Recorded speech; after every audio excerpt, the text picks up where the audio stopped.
आपकी एक सब्सक्रिप्शन हमें बेहतरीन वीडियोस बनाने का हौसला देती है। चैनल को सब्सक्राइब करें और बेल आइकन भी साथ दबा दें। जवानी की पहली रात पार्ट 2। वह दोनों कमरे में चली गई और कमरे को लॉक कर दिया। अब मैं इंतजार कर रहा था कि जल्दी से रात हो और मैं अपनी बहन के पास जाऊं। मैं अभी यही सोच रहा था, मुझे मेरी अम्मी ने आवाज़ दी। कहा, जुबैर बात सुनाओ, बाइक बाहर निकालो और मुझे एक जगह नौकरी के लिए इंटरव्यू देने जाना है। मैंने कहा, अम्मी रात के इस वक्त किस जगह जाना है? मेरी अम्मी कहने लगी, एक तो तुम सवाल जवाब बहुत करते हो, बाहर तो चलो बताती हूँ। मैंने फिर शर्ट चेंज की क्योंकि शर्ट थोड़ी मैली लग रही थी और फिर मैंने बाइक बाहर निकाली। मेरी अम्मी बया पहन के आई और मेरे साथ बैठ गई। फिर मुझे जगह बताई कि फला जगह चलना है और फिर बताने लगी कि वह मेरा बॉस था ना पुराना, उसने अपने एक दोस्त से बात की है मेरी नौकरी की, तो मैं उसके ऑफिस जा रही हूँ। बस छोटा मोटा इंटरव्यू होगा, बाकी सारी बातें मेरे बॉस ने उससे तय कर ली हैं और सैलरी भी बहुत अच्छी है। मैं जब वहाँ पहुँचा तो यह एक कंस्ट्रक्शन कंपनी का बड़ा सा ऑफिस था। मैं भी अपनी अम्मी के साथ उस ऑफिस में आया। मेरी अम्मी ने कहा कि तुम यहाँ वेटिंग एरिया में बैठ जाओ, मैं बस अंदर जा रही हूँ। मैंने देखा तो ऑफिस में रश बिल्कुल भी नहीं था। मुझे ऐसा फील हो रहा था कि ऑफिस के कमरे में सिर्फ कोई एक शख्स और मेरी अम्मी थी। बहरहाल मैं बैठा रहा। अब मैं अपनी बहन सना के बारे में सोच रहा था कि रात को ऐसा क्या करूं जो मेरे साथ यह काम करने पर राजी हो जाए, और फिर मैंने सोचा कि वो लड्डू तो वैसे भी मेरे साथ खेलती है, तो आज रात लड्डू में कोई ऐसी शर्त लगा लेता हूं जिससे मेरा काम होने में आसानी हो जाए। अब मुझे यहाँ बैठे हुए आधे घंटे से ऊपर गुजर गया था। मेरी अम्मी नहीं आई बाहर। एक गार्ड बैठा हुआ था। मैंने सोचा कि जाकर गार्ड के साथ बैठता हूँ। फिर मैंने जाकर गार्ड से पूछा। मैंने कहा, यार ऑफिस में कोई काम नहीं करता है क्या? तो वो कहने लगा, करते तो ही लोग, लेकिन इस टाइम ऑफिस ऑफ हो जाता है। आज पता नहीं क्या हुआ साहब को। अब शायद गार्ड ने मुझे अम्मी के साथ आते हुए देखा ही नहीं था। फिर वह कहने लगा, हमारा सेठ बहुत तेज किस्म का बंदा है। आज लगता है फिर उसके पास कोई शिकार आया हुआ है, और सेठ के पास जिस दिन शिकार होता है वो उसी दिन इतने बजे तक बैठता है, वरना वो तो ऑफिस बहुत कम आता जाता है। मैं सोच रहा था कि यह भी वही हुआ। यह भी मेरी अम्मी के दूसरे बॉस की तरह बेकार इंसान था। और फिर वो गार्ड मुझे बताने लगा कि आप यहाँ क्यों आए हैं। फिर मैंने उससे झूठ बोला। मैंने कहा कि मेरी एक रिश्तेदार है, उसने यहाँ नौकरी का इंटरव्यू देना था, तो मैं बस उसको लेकर आया हूँ। तो फिर वो कहने लगा, अच्छा अंदर तुम्हारी अभी रिश्तेदार गई है? मुझे पता नहीं था कि वो तुम्हारी रिश्तेदार है। वैसे तुम्हें एक मशवरा दूं, अगर तुम्हारी करीबी रिश्तेदार है तो तुम इसको इस ऑफिस में काम करने से मना कर दो, क्योंकि यहाँ तो सबको पता है कि हमारा बॉस कैसा है। जितनी भी लड़कियां यहाँ पर काम करती हैं वह सब बॉस के साथ सेट हैं। फिर मैंने दिल में सोचा कि अम्मी को मैं इस ऑफिस में नौकरी नहीं करने दूंगा, और फिर मैं गार्ड से उठ के वापस वहाँ जाकर बैठ गया जहाँ मुझे मेरी अम्मी छोड़ गई थी। अब अम्मी को अंदर गए हुए तकरीबन 1 घंटा होने वाला था। फिर मैंने सोचा कि अम्मी को कॉल करता हूँ। मैंने जब अम्मी को कॉल किया, मेरी अम्मी की आवाज़ अजीब सी आ रही थी, उसकी सांसें चढ़ी हुई थी। मुझे कहने लगी, बस 2 मिनट जुबैर, मैं अभी आती हूँ। मुझे शक हो रहा था कि पता नहीं पहली ही मुलाकात में वो काम तो नहीं हो गया।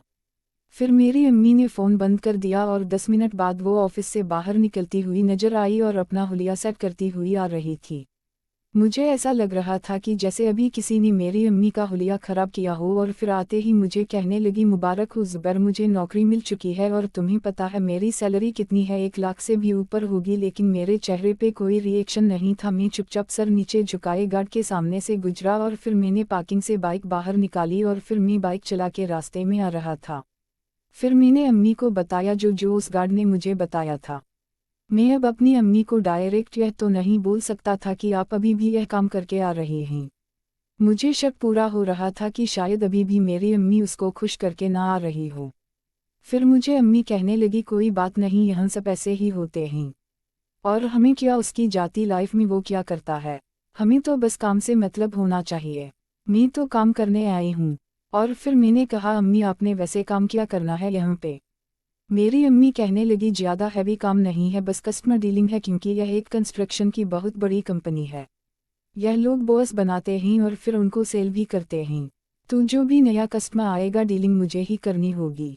मैंने यह सुन रखा था कि इस तरह के काम में औरतों को बहुत ज़्यादा कॉम्प्रोमाइज़ करने पड़ते हैं।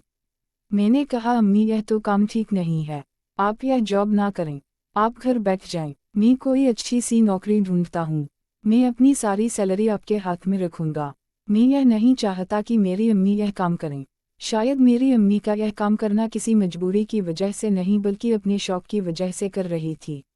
वो मुझे रास्ते में ही गुस्सा होने लगी, कहने लगी मुझे सब पता है, तुम दोनों बाप बेटे हो ही ऐसे, तुम दोनों से मेरी तरक्की देखी ही नहीं जाती। बहरहाल मुझे किसी की परवाह नहीं है, मैं नौकरी करूंगी। और फिर मैं खामोश होकर बैठा रहा। फिर मैंने अम्मी से रास्ते भर कोई बात नहीं की। घर पहुंचा तो घर के मेन दरवाजे की चाबी मेरी अम्मी के पास थी। उसने दरवाजा खोला और मैंने बाइक अंदर की। मेरी अम्मी किचन में चली गई, शायद उसको कुछ काम था और मैं अपनी बहन सना के कमरे में आया। कमरे का दरवाजा हल्का सा बंद था। मैंने जैसे ही हाथ लगाया तो वो खुल गया। मैंने जैसे ही कमरे में देखा अंदर का मंजर देखकर मेरे पैरों तले जमीन ही निकल गई, क्योंकि मेरी बहन सना और उसकी दोस्त आयशा एक दूसरे को सुकून पहुंचा रहे थे। उन दोनों ने जैसे ही मुझे देखा तो वो फौरन हड़बड़ा गई और अपने आप को दुरुस्त करने लगी। लेकिन मैं अपनी जगह पर खड़ा रहा, मैं वहाँ से 1 इंच भी नहीं हटा। फिर मुझे मेरी बहन सना कहने लगी जुबैर भाई आप तो डीड बन के खड़े हो, लेकिन मैं इससे कोई जवाब ही नहीं दे रहा था। मैं 2 मिनट उनको घूरता रहा, क्योंकि जो मंजर मेरी आंखों के सामने था ऐसा मंजर हकीकत में मैं अपनी ज़िंदगी में पहली दफ़ा देख रहा था। और फिर 2 मिनट बाद मैं होश की दुनिया में वापस आया तो मैं उल्टे पाँव बाहर आ गया। सना की दोस्त आयशा जब तक वसा में जा चुकी थी। मैं वापस निकल ही रहा था तो सना कहने लगी अब क्या फ़ायदा। फिर मैं बाहर आया। अब मैं इसी मंजर के बारे में सोच रहा था और फिर इतने में मेरी अम्मी मुझे कहने लगी जुबैर घर पे कुछ बनाना नहीं है क्या, आज का सब भूखे सोएंगे, जाओ यह कुछ सामान लेके आओ, घर पे कुछ पका लो। फिर मैंने कहा अम्मी अब्बू को बोल दी, अब्बू वैसे भी आने वाला है, तू यह लेता हुआ आएगा। फिर मेरी अम्मी ने कहा कि खुद ही फ़ोन करके बोल दे, मैं नहीं बोलती उसको। फिर मैंने चुपचाप पैसे पकड़े और अम्मी का बताया हुआ तमाम सामान ले आया। लेकिन मैं यह महसूस कर रहा था कि मैं होश की दुनिया में नहीं हूँ। मेरे जहन में बार बार वही मंजर आ रहे थे जो मैं इस कमरे में देख के आया था। मेरी बहन इतना खूबसूरत थी, मेरी सोच से कई गुना ज़्यादा। आज पहली दफ़ा मैंने उसकी खूबसूरती को इतने वाज़ेह तरीके से देखा था। मैं जब घर आया तो सना की दोस्त जा चुकी थी और सना भी बाहर टीवी अलका में बैठी हुई टीवी देख रही थी। मैं आया तो सना मुझसे कहने लगी भाई आप बाहर गए थे, कुछ खाने का तो लेते आते। सना का फेस रिएक्शन ऐसे था जैसे कि कोई बात ही नहीं हुई। मैं तो बड़ा हैरान हुआ यह रूप देखकर। फिर मैं उसे घूरता रहा, फिर मैंने उसे कोई जवाब नहीं दिया। वो कहने लगी भाई आपसे बात कर रही हूँ, क्या हुआ, क्या आपने कोई भूत देख लिया है क्या। फिर मैंने कहा सना अगर मैं भूत देख लेता तो बहुत ही अच्छा था, यह जो मैंने देखा है यह तो मेरी आंखों से हट ही नहीं रहा। मेरी बहन कहने लगी क्या हुआ, पहली दफ़ा देखा है क्या। फिर मेरी अम्मी भी कहने लगी क्या देखा है जुबैर, मुझे भी तो बताओ। फिर मेरी बहन ने बात बदलते हुए मेरी अम्मी को जवाब दिया, पता नहीं अम्मी बाहर कोई खूबसूरत लड़की देख के आ रहा होगा, इसके होश ठिकाने नहीं है। अब तो मैंने ठान लिया था कि मैं अपनी बहन की ख्वाहिश जरूर पूरी करूंगा, क्योंकि मेरी बहन की ख्वाहिश कोई और पूरी कर रहा था। मुझे आज इस बात का पता लगा था। मैं कभी कभी परेशान भी होता था कि कॉलेज में सब लड़कियों के बॉयफ्रेंड होते हैं, मेरी बहन का कोई क्यों नहीं है। यह अपनी नींद कैसे पूरी कर रही थी, मुझे आज पता चला कि यह तरीका कर रही थी। खैर इतने में दरवाजे पे बेल बजी तो मेरा अब्बू था। मेरा अब्बू जब घर आता है तो हम बहन भाइयों के लिए कुछ ना कुछ खाने का जरूर ले आता था। फिर मेरी बहन मेरे अब्बू के हाथ टटोलने लगी कि शायद कुछ खाने का लाया होगा, और फिर मेरे अब्बू ने एक केक लिया हुआ था। मेरी बहन कहने लगी वाह चॉकलेट केक, यह तो मेरा फेवरेट है। वो इधर ही खोलकर खाने लगी। इतने में मेरी अम्मी ने आवाज़ दी सना अभी रख दो, रात को खाने के बाद खाएंगे। फिर वह कहने लगी अम्मी बस थोड़ा सा खा रही हूँ क्योंकि मुझे भूख लग रही है। मैं जब अपने अब्बू के चेहरे को देखता था तो मुझे बहुत अफसोस होता था, क्योंकि मेरा अब्बू बहुत शरीफ और सादा इंसान था, अपने काम से काम रखने वाला था। लेकिन मेरे अब्बू को बीवी ठीक नहीं मिली थी, बहुत चालाक औरत थी। मेरे अब्बू मेरी अम्मी की वजह से बहुत परेशान रहते थे। तो मैंने सोचा था कि मैं अब्बू को बता दूं कि मेरी अम्मी आज नौकरी ढूंढ के आई है। लेकिन फिर मैंने सोचा कि अब्बू यह बात सुनकर परेशान ही होगा, और वो भी तो मेरी अम्मी को रोक नहीं सकता, क्योंकि मेरी अम्मी इस घर में किसी की नहीं सुनती। फिर इतने में मेरी अम्मी आई और मेरे अब्बू को बताने लगी, पता है आज मुझे नौकरी मिली है और आपको पता है मेरी सैलरी कितनी है, 1 लाख से ऊपर है। अब हमारे घर के हालात अच्छे हो जाएंगे। लेकिन मेरा अब्बू भी मेरी अम्मी की नौकरी और सैलरी सुनकर बिल्कुल भी खुश नहीं हुआ। और यह बात मेरी अम्मी को पहले से ही पता थी। मेरी अम्मी जस्ट फॉर्मेलिटी पूरी कर रही थी। उसे बता के किचन में वापस चली गई। खाना बनाने में मसापा हो गई। मेरा अब्बू कमरे में चला गया चेंज करने। सोफे पे मैं और मेरी बहन अकेले बैठे हुए थे। फिर मैं अपनी बहन से मुखातिब हुआ। मैंने कहा, सना यह तुम अंदर क्या कर रही थी? वो मुझे कहने लगी, भाई क्यों आप नहीं करते क्या? मैं भी वही कर रही थी जो सब करते हैं। मैंने कहा, क्या तुम्हारा दिमाग खराब हो गया है? सब कौन करता है? किसको तुमने देख लिया है? और तुम मेरे बारे में कह रही हो? मैंने ऐसा कब किया? तो सना मुझे छेड़ते हुए कहने लगी, तो रिमशा से दोस्ती किस चक्कर में कर रहे थे? क्या उससे बहन बनाना था? उसके साथ भी तो यही काम ही करना था ना? मुझे क्यों रोक रहे हो? मैंने कहा, मैं तो लड़का हूँ, लेकिन तुम तो एक लड़की हो और वो भी एक लड़की के साथ। और इतने में मेरा अब्बू भी चेंज करके आ गया, हमारे साथ आकर बैठ गया। फिर मैंने अब्बू को कहा, मैंने कहा अब्बू आपकी सैलरी कब आने वाली है? क्योंकि मेरी बाइक में कुछ खराबी है, मुझे पैसे चाहिए होंगे। फिर मेरे अब्बू ने कहा कि यार तुम्हारी बाइक के लिए हर वक्त पैसे होते हैं मेरे पास, तुम क्यों मेरी सैलरी का इंतजार कर रहे हो? बताओ कितने पैसे चाहिए? मैंने कहा, अब्बू 10,000 लगेंगे। फिर मेरे अब्बू ने 12,000 रुपये अपने पस से निकाल के मुझे दे दिए। यह 10,000 से बाइक का काम करवाओ और 20,000 तुम रख लो। अब तुम जवान हो गए हो, तुम्हारी जेब बिल्कुल खाली नहीं होनी चाहिए। तुम्हें जब भी पैसों की ज़रूरत पड़े बिला झिझक मुझे बता दिया करो।